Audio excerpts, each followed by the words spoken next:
Welcome to Hear Women Tell. This is Chris Hillenberg, your host, and this is, of course, where we interview professional storytellers to get the story behind the story. And today we're talking to Corinne Stavish. Corinne Stavish is an award-winning storyteller who captivates all ages of audiences with programs and keynotes emphasizing things of justice and problem-solving and strong women. Multicultural programs include Cinderella stories, peace, and wisdom tales. Published articles, a book of Jewish tales, as well as 5 recordings are applauded for style and material. Corinne has told at the National Storytelling Festival and presented powerful workshops on personal, biblical, and storytelling techniques at the National Storytelling Conferences, festivals, schools, and libraries nationally. And Corinne, I just want to let people know some of the awards that you've won. Detroit Jewish Women's Artist of the Year for 2001, Professor of the Year for 1999. Yes. We have a CD, Hussies, Harlots, and Heroines, Shady Ladies of the Bible, that won the Storytelling World Gold Award in 2002, right? Yes. And then this other one, Solidarity Forever Growing Up Union, which I definitely want to talk to you about, which won the Storytelling World Honor for 2006. So those are some great awards. Thank you. Now you were born in the Bronx. You had your childhood in Tulsa. In your teens you went back and forth between the Bronx and Chicago. Yes. You went to college in Champaign-Urbana, Illinois. You raised your family in Evanston, Illinois, and now you live in Southfield, Michigan. All this travel. I'm sure this has had an effect on your storytelling. Well, it has had an effect, but it's storytelling. Stories are about journeys, and so I was born journeying, and it has had an effect. And when you said Solidarity Forever, the reason that we moved so much is that my father was a labor leader and an organizer, and so we moved from New York when I was 8 to Tulsa, Oklahoma. And he was a raconteur and had passion for history, and I have a huge passion for history, and I credit him with that. And so that recording is about stories and strikes, major strikes in American labor history that my dad would tell me at the dinner table, and all of that CD is shaped around strikes led by young girls and young women in American labor history. Oh, really? That sounds totally interesting to me. I'm telling you. I love history, too. I will be happy to send you a complimentary copy, Chris. Well, I will do that. Because there's just, that is a sort of an untold story, really, about how women... It is, and I was thrilled that I had an opportunity to do that at the National Festival this past year in October, and it was...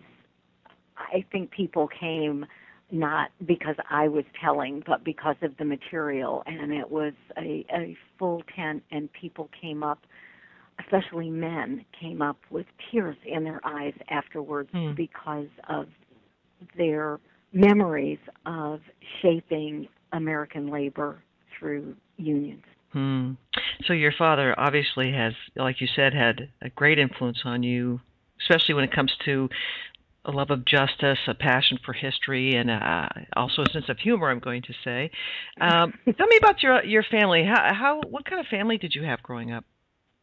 I had it's a Jewish family, so highly dysfunctional. And as I said in my keynote, mine was the family that put the fun in dysfunctional. My father was this labor leader who quit school because of the Depression when he was a freshman in high school. His father's business went bankrupt, so he had to go out at the age of 14 and 15 and make his way in the world and help his family, and had not only this passion for history but for books, and so he became a lithographer. Printer, because that was as close as he could get to education and learning. And he taught me that every dollar that he earned, he took a nickel and went to the used bookstore and bought books and amassed an enormous labor library, which he then gifted to Penn State. And it's there now with his his collection, his labor history collection, and an oral history that they conducted, I don't know, probably 35 years ago with him. So there was my dad and my mom, who was not a typical mother of that era. She was not a complete stay-at-home mom, so she was out working in also the printing industry and clerical work. And she grew up in a family that my father characterized as left of left. So they were, I have a story on one of my CDs about dusting the family portrait gallery with my grandmother, my mother's mother, and always asking about this one picture and who this man was. And my grandmother would always put her finger to her lips and say, don't ask. And when I was in high school, I saw that picture in my world history book, and it was Vladimir Lenin. Oh. And I turned to a friend of mine and said, I thought he was an uncle. His picture's in my grandmother's living room. I've been dusting it all my life. Oh, that's too funny. And so I grew, that's the way I grew up, with this very strident political justice, social justice background. Mm-hmm. So I myself was active in the civil rights movement and the peace movement in the 60s. And then I have an older sister who's 6.5 years older, and that's it. It was she and I and my mother and father, and then my parents were divorced when I was 13. So that's why I did the back and forth between Chicago and the Bronx. Oh, it sounds interesting. Actually, I have a twin sister, and she's my only sibling. And then my parents divorced when we were seniors in high school, so we have some similarities there. Oh, but you had each other. Yeah. You and your sister. Right. Is that the one who lives in Indiana? That's the one who lives in Marlborough, Massachusetts. Oh, okay. Yeah. Okay. So how did you get into storytelling? I got into storytelling in the late 70s. I was privileged to know a woman whose name is Robin Goldberg, and she was studying for her doctorate in oral interpretation at Northwestern University. And she was at that time married to our rabbi. And she was studying with Frank Galati, who went on to write the stage play of The Grapes of Wrath that was produced on Broadway in the late 80s, and he's now directing a show this summer at the Stratford Shakespeare Festival that I go to every year. So things keep circling back and back and around as the journey goes on.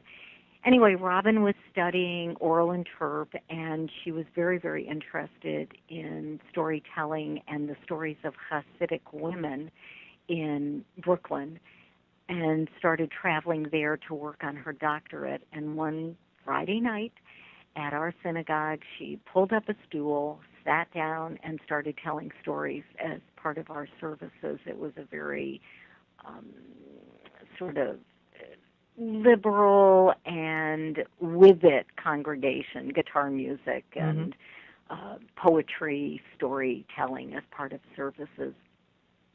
And I had been a theater major and a literature major in college, and high school English teacher and drama teacher, and then later on would become a drama and theater and English teacher at a university.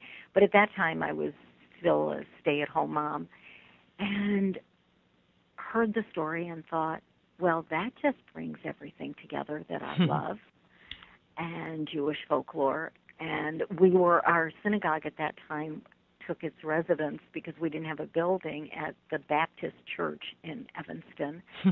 And sitting in the pew across from me was Sid Lieberman, who also went on to be, Sid's an amazing national storyteller. Oh, yeah, Sid was in the same time and the same place. He was an English teacher at Evanston Township High School. Oh.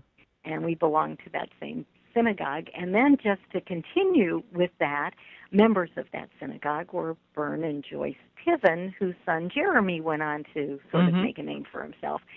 And so Robin was studying some creative dramatics, theater games at the Piven Theater Workshop. Sid and I took a course in that, and our interests in storytelling sort of paralleled and then went off in different directions. I moved about 9 years later, but I began my storytelling there in Evanston. Wow. In a synagogue. So I began with Jewish storytelling and Jewish folklore, but that quickly expanded. It's interesting, though. You had degrees in theater and literature and performing arts, and how before you became a storyteller, it was like that was the foundation that got laid.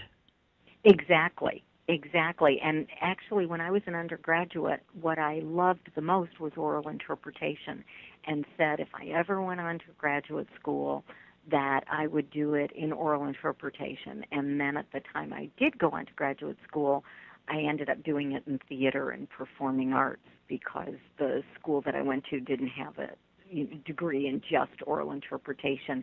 The University of Illinois did, but I wasn't in Champaign at that time. So I was very, very happy to expand what I loved through the storytelling, and it's actually much more liberating than oral interpretation, because it's not tied to the word or the document. But I began as a storyteller who was meticulous. I'm still meticulous about giving credit, but I was absolutely meticulous that if I memorized a piece or got permission to do someone else's work, that it would be word for word, that I would not ever compromise the author's intent or language, and that comes from my background in oral interpretation. Well, let's take a little break right now. This is Chris Hillenberg with Hear Women Tell, where we interview professional storytellers to get the story behind the story. Today we're talking to Corinne Stavish, and we'll be right back.